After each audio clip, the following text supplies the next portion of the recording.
Je m'appelle Emily Parker. Cela fait 2 ans que j'ai emménagé dans cette ville.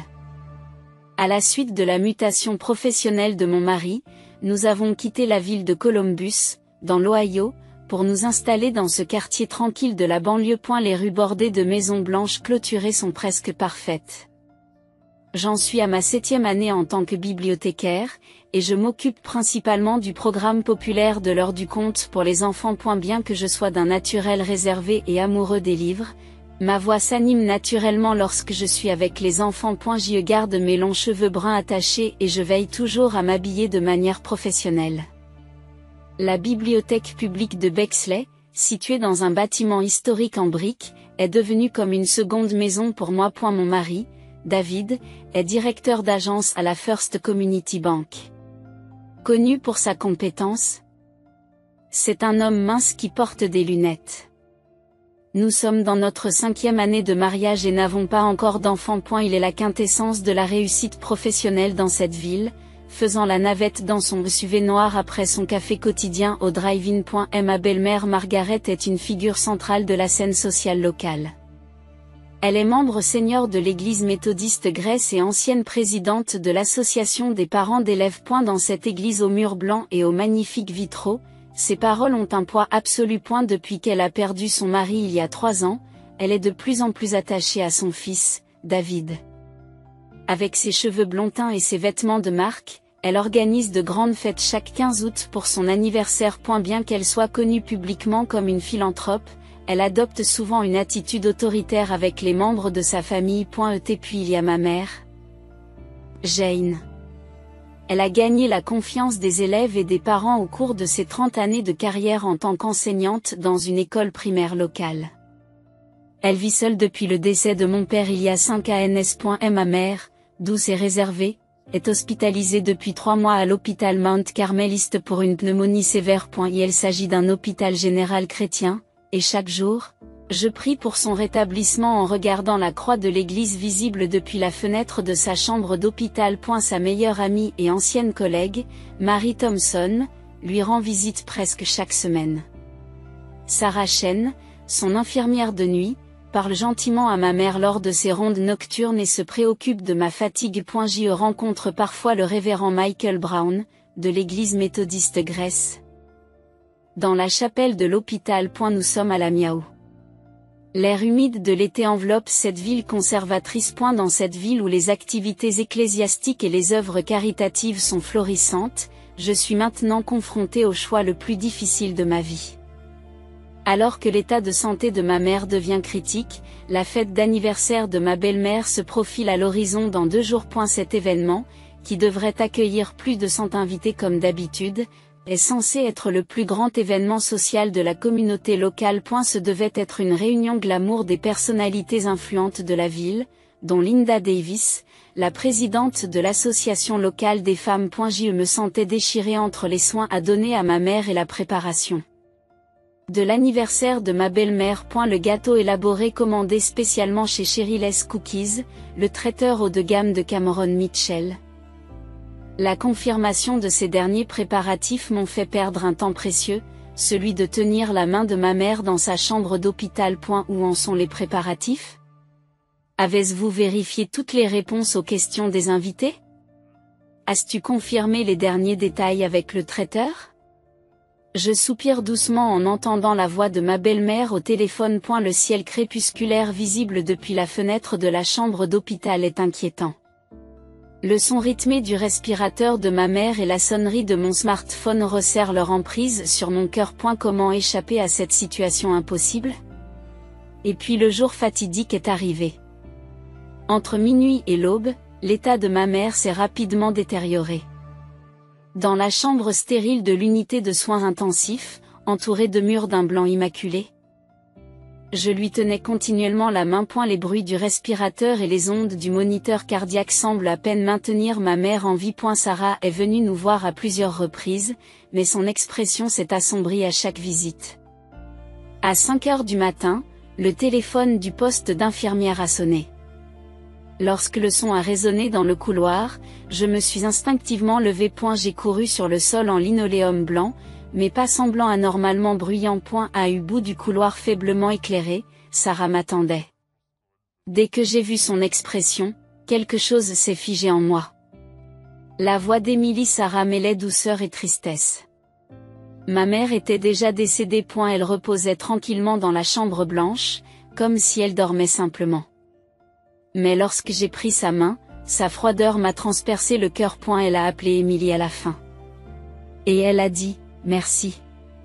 Les mots de Sarah ont résonné dans la pièce silencieuse.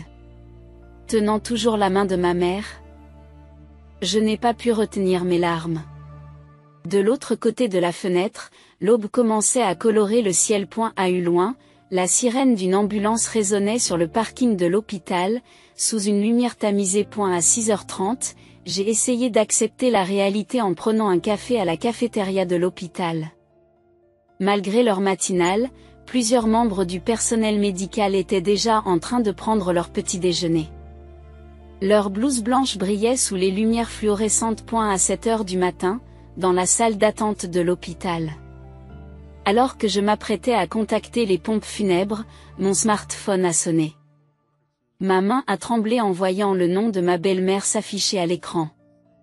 Un sentiment d'inquiétude m'envahit à ce moment-là. Émilie ? Où en sont les préparatifs de ma fête d'anniversaire aujourd'hui ? As-tu confirmé les derniers détails avec le traiteur ?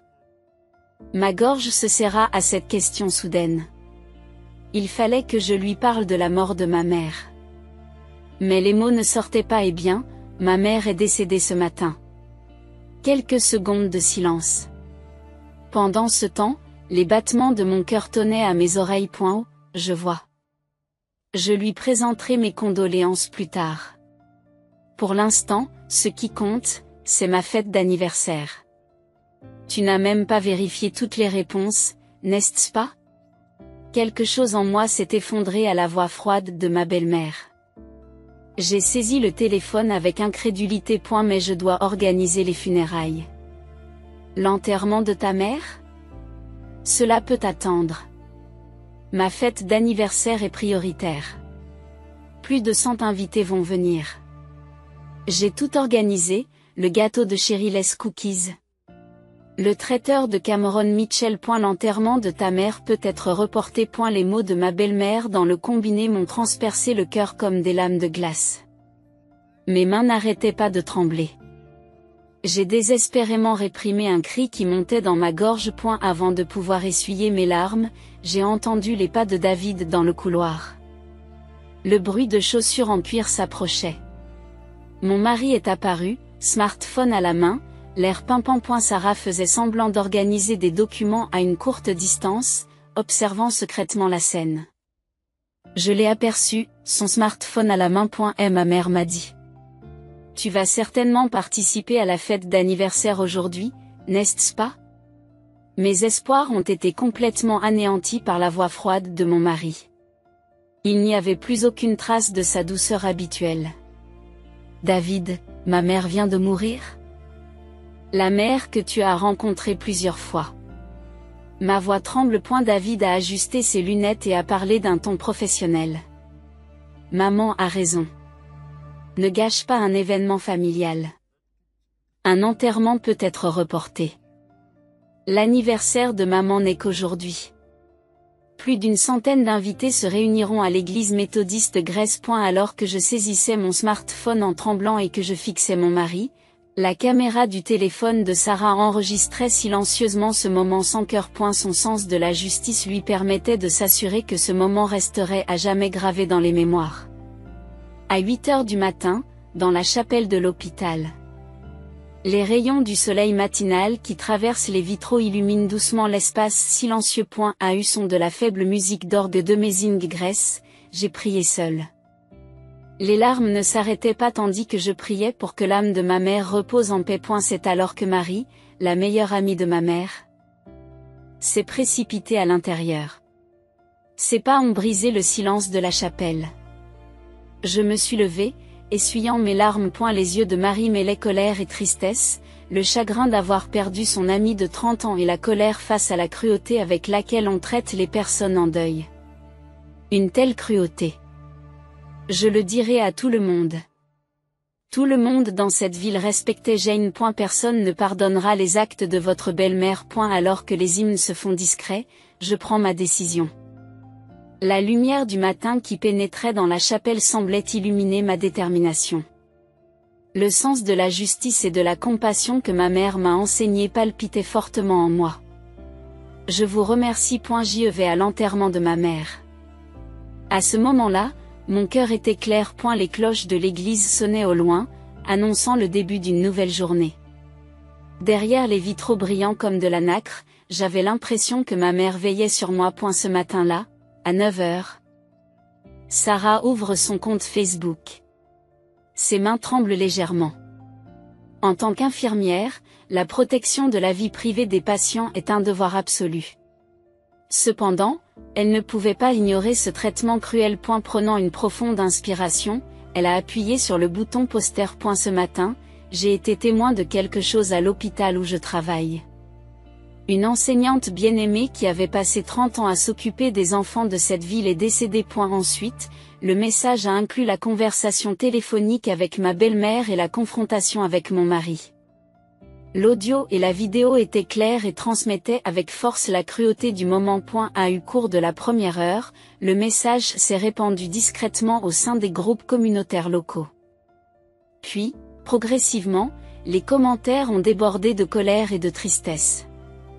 La réaction des femmes a été particulièrement intense. Les parents des anciens élèves de Jane, les anciens membres de l'association des parents d'élèves, les membres du groupe des femmes de l'église ont tous partagé le message sur leur smartphone les uns après les autres. Les souvenirs ont été postés les uns après les autres. Le nombre de personnes influencées par les 30 années d'enseignement de ma mère était incommensurable.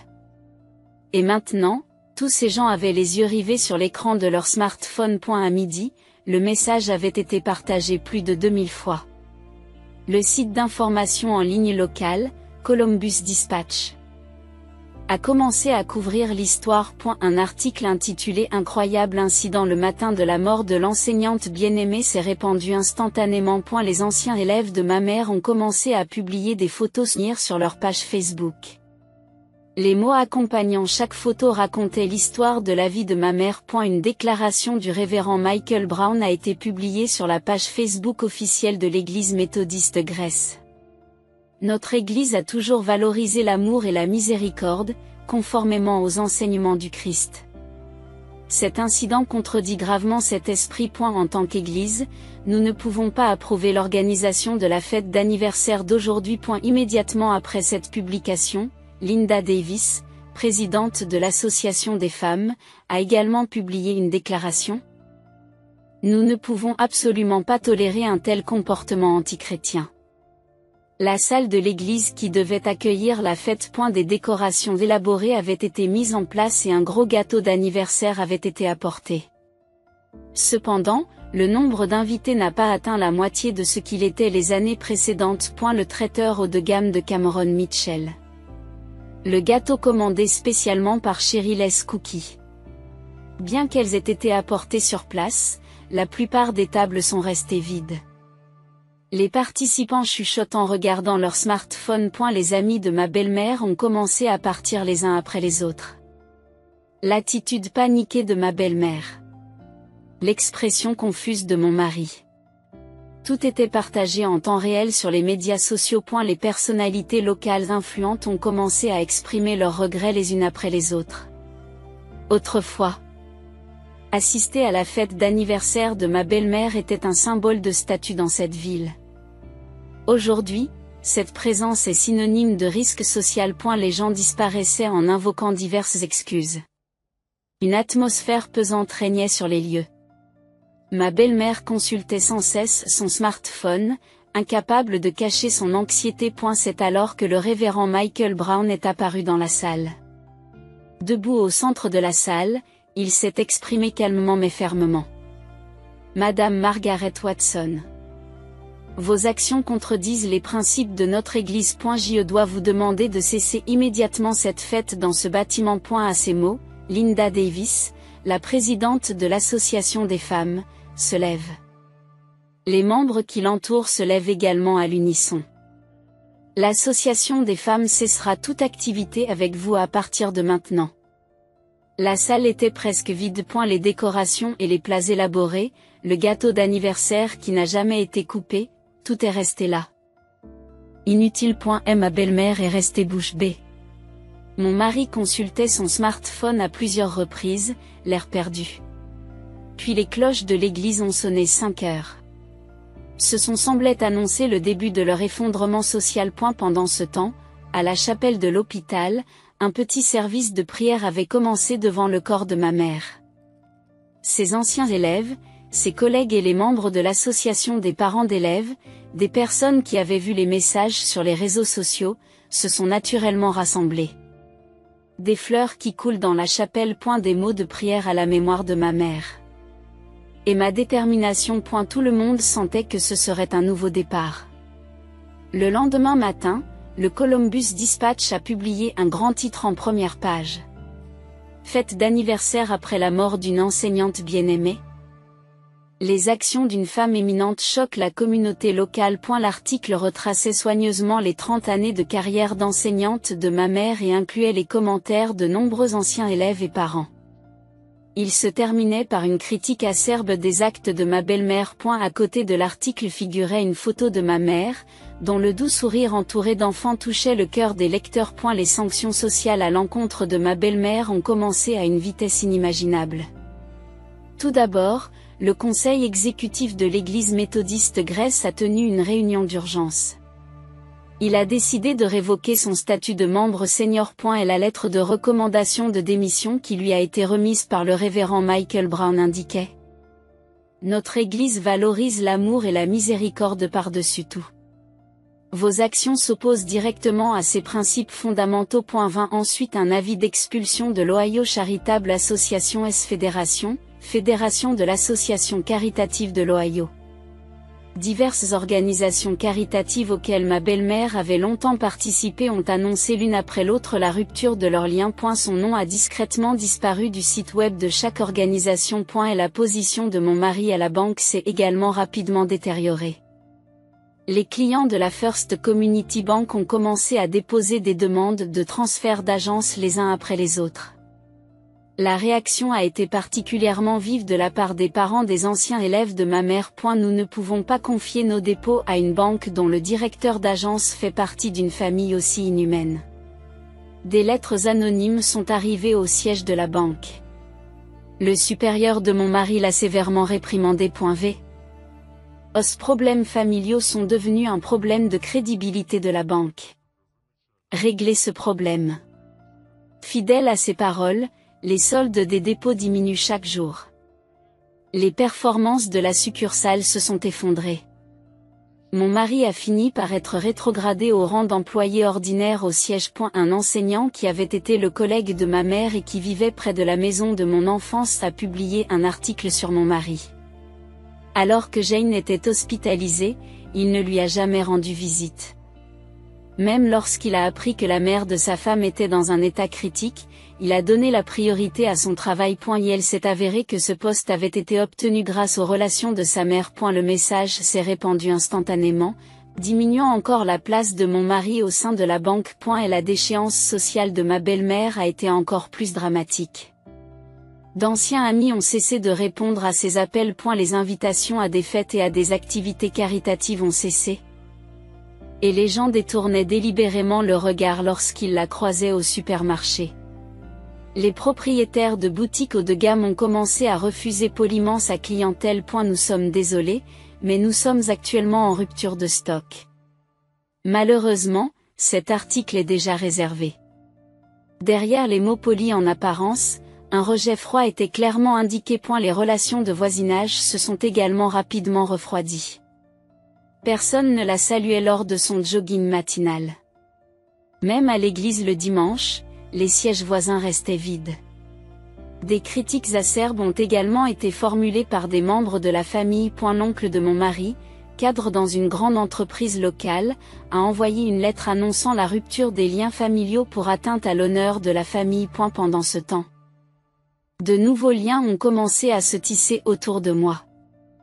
Les anciens élèves de ma mère ont commencé à se rendre régulièrement à la bibliothèque. Ils m'ont proposé de soutenir mon programme de lecture d'histoire. L'un d'entre eux, qui était devenu illustrateur professionnel, proposait de merveilleux livres d'images pour les enfants. Les voix chaleureuses des habitants de la région m'ont également soutenu. Certains ont apporté de la nourriture à la bibliothèque, d'autres ont envoyé des lettres d'encouragement et d'autres encore ont discrètement fait don de livres. Chaque geste était comme un cadeau laissé par ma mère. John Smith, le directeur de la bibliothèque, m'a convoqué pour m'annoncer ma promotion au poste de responsable des services à l'enfance. Nous voulons confier l'avenir de nos enfants à quelqu'un qui a une volonté forte et un cœur tendre. Ces mots m'ont fait pleurer. J'ai senti que j'avais vraiment démontré l'importance du courage de faire ce qui est juste. Dont ma mère parlait toujours. L'attitude de ma belle-mère et de mon mari a également commencé à changer progressivement. D'abord défiante, ma belle-mère a commencé à s'effondrer au fur et à mesure que la réalité se rapprochait. Ses vêtements de marque ont été rangés et ses cheveux blonds teints ont commencé à laisser apparaître un gris proéminent. Mon mari a commencé à se réveiller de l'influence de sa mère et de ses faux pas sur son lieu de travail. Un soir, il m'a présenté ses excuses. J'aurais dû faire des choix différents à ce moment-là. Mais ces mots n'ont pas touché mon cœur. Il était trop tard.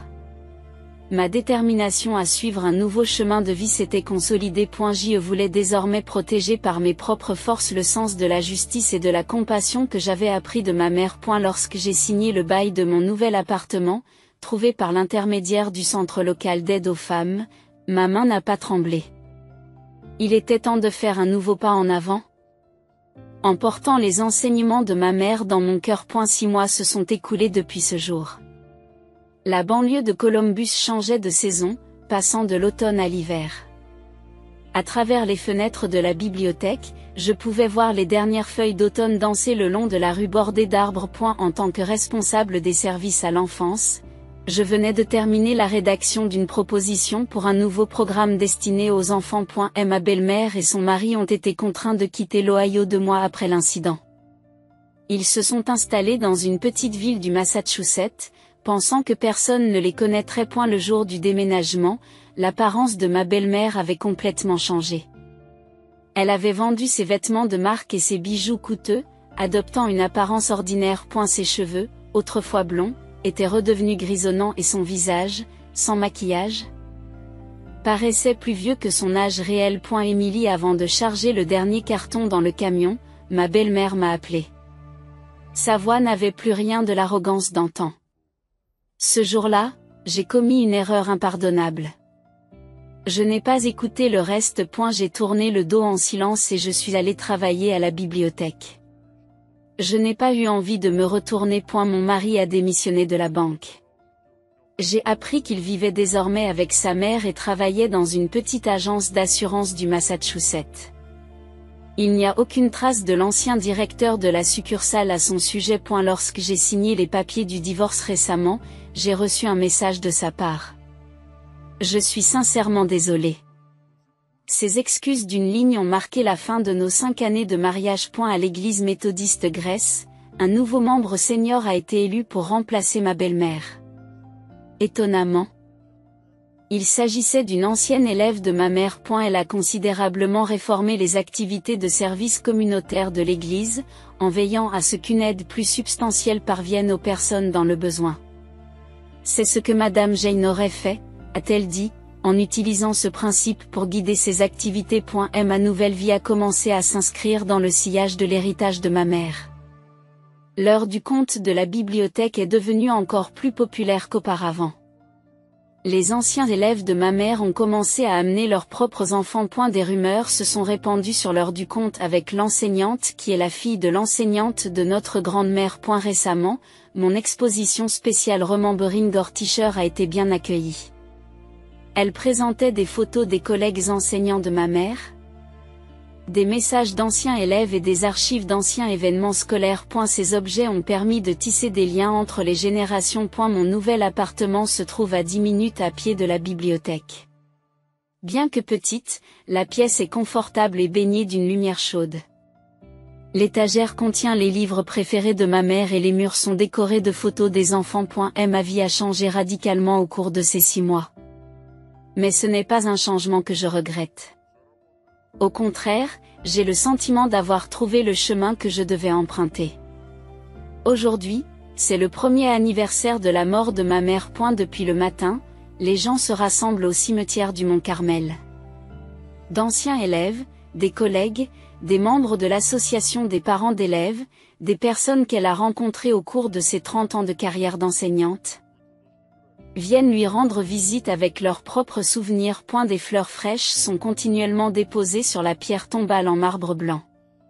Des chrysanthèmes, des roses et des gerberas, les fleurs préférées de ma mère. Les fleurs colorées ajoutent une touche printanière au cimetière à l'approche de l'hiver. C'est grâce à Madame Jane que j'ai décidé de devenir enseignante. Si elle n'avait pas fait cette visite à domicile, mon fils serait resté absent de l'école. Je me souviens encore du cadeau de Noël qu'elle m'a offert en secret. Les souvenirs de chacun font revivre la gentillesse de ma mère. Marie a prononcé un petit discours sur la tombe. Jane nous a enseigné le courage de faire ce qui est juste. Et aujourd'hui, cet enseignement se perpétue à travers sa fille, Émilie. J'ai essuyé mes larmes et j'ai regardé le ciel. Des petits nuages flottaient dans le ciel bleu clair de l'hiver. Quelque part, des cloches sonnaient, annonçant le début d'une nouvelle journée. Ce que ma mère m'a appris, ce n'est pas le statut ou l'honneur, mais l'importance des liens sincères avec les gens. Non pas les apparences ou les faux semblants, mais la justice et la compassion. Aujourd'hui, j'emprunte un nouveau chemin, portant ces enseignements dans mon cœur. Je veux transmettre aux enfants que je rencontre à la bibliothèque la même lumière chaleureuse que ma mère m'a donnée. En déposant le dernier gerbera sur sa tombe, j'ai fait un vœu. De continuer à transmettre l'amour et le courage que ma mère a laissé derrière elle.